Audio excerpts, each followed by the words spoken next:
Assalamualaikum warahmatullahi wabarakatuh.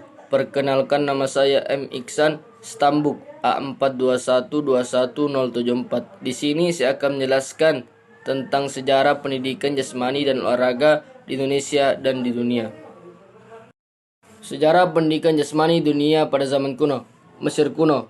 1. Latihan senam dan gulat untuk menghormati dewa gulat.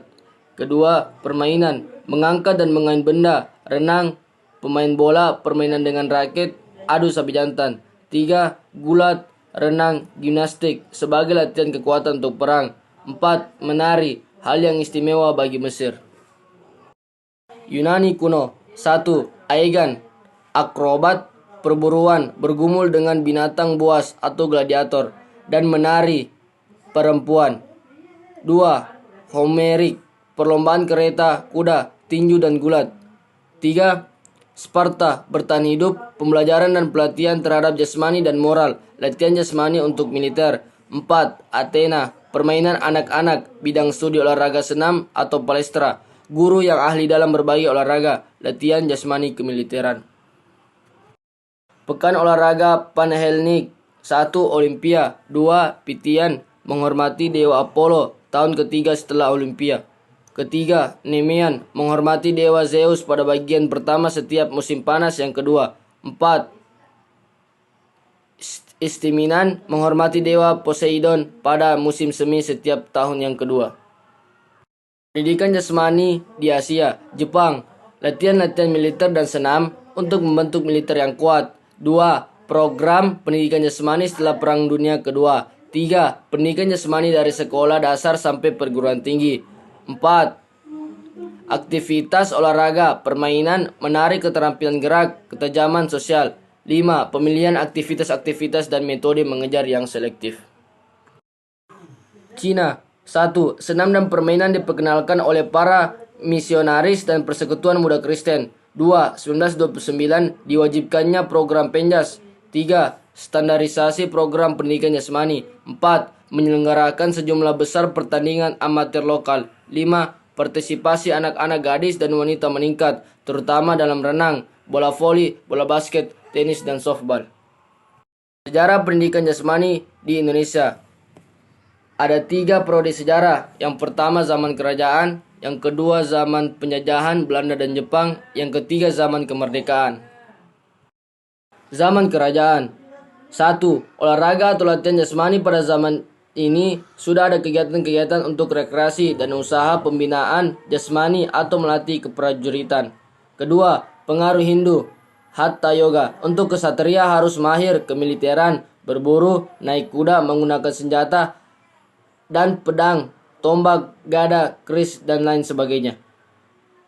Ketiga, pengaruh Islam yang menganjurkan untuk berlatih naik kuda, renang, dan panahan. 4. Debus, Aceh, Demak, Cirebon, dan Banten. 5. Pencaksilat, kera, macan, ular. 6. Okok, permainan sejenis tinju di Jatim. 7. Benjang, permainan sejenis gulat di Jabar. 8. Sepak raga atau memainkan bola rotan dari Sulawesi Selatan. 9. Ujung pandang, saling memukul kaki dan punggung dengan tongkat rotan di Jawa. 10. Lompat batu atau nias. Zaman penjajahan Belanda, Jepang, dan kemerdekaan. 3 sistem pendidikan jasmani yang berkembang di Eropa. 1. Sistem Jerman, Gusmosh 1973. 2. Sistem Swedia, Pestalozzi dan Per Hendrik Ling. 3. Sistem Austria, Goldhofer dan Streicher.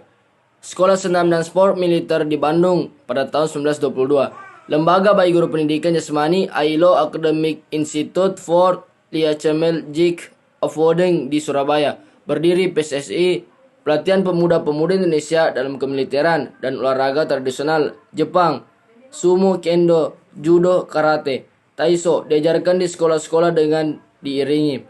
Tugas Kementerian Pendidikan dan Pengajaran yang bertugas untuk 1. Menyelenggarakan latihan-latihan jasmani untuk masuk angkatan perang. 2. Mengusahakan rehabilitas mental bangsa Indonesia. Periode tahun 1945 sampai 1950. 1. Terbentuknya Inspeksi Kerasidenan di 13 tempat. 2. Sekolah Guru Pendidikan Jasmani atau SGPD. pada 19 Agustus 1950 di Yogyakarta dan Bandung. 3. Kongres Olahraga 1 di Surakarta tahun 1946 membentuk Polri dan Kori. 4. PON 1 di Surakarta tanggal 8 sampai 12 September tahun 1948. 5. Kongres Olahraga 3 di Yogyakarta tanggal 25 Desember tahun 1949. Pemberian hak otonomi pada organisasi-organisasi kejabangan olahraga. Kori diubah menjadi KOI. 6. Persiapan pengiriman delegasi ke AG1 di New Delhi. Periode tahun 1951 sekarang. 7. Kongres di Jakarta bertepatan dengan PON 2 tanggal 25 sampai 26 Oktober tahun 1951. Peleburan Polri dan KOI, organisasi-organisasi olahraga otonomi menjadi anggota KOI. 8. Tahun 1952, Indonesia menjadi anggota Komite Olimpiade Internasional atau IOC dan mengirim delegasi ke Olimpiade XV di Helsinki. 9. Menyelenggarakan PON setiap 4 tahun sekali. 10. Menyelenggarakan POMNAS setiap 2 tahun sekali. 11. Ikut SEA Games setiap 2 tahun. Asian Games setiap 4 tahun, Olympic Games 4 tahun sekali. 12. Departemen Olahraga tahun 1962. 13. Pemasaran olahraga. 14. Baupopi. 15. Penetapan 9 September sebagai Hari Olahraga Nasional. 16. Pencetusan gerakan 45 olahraga, gerak-gerak dasar dalam 4 bidang, atletik, senam, renang. Baiklah, terima kasih. Assalamualaikum warahmatullahi wabarakatuh.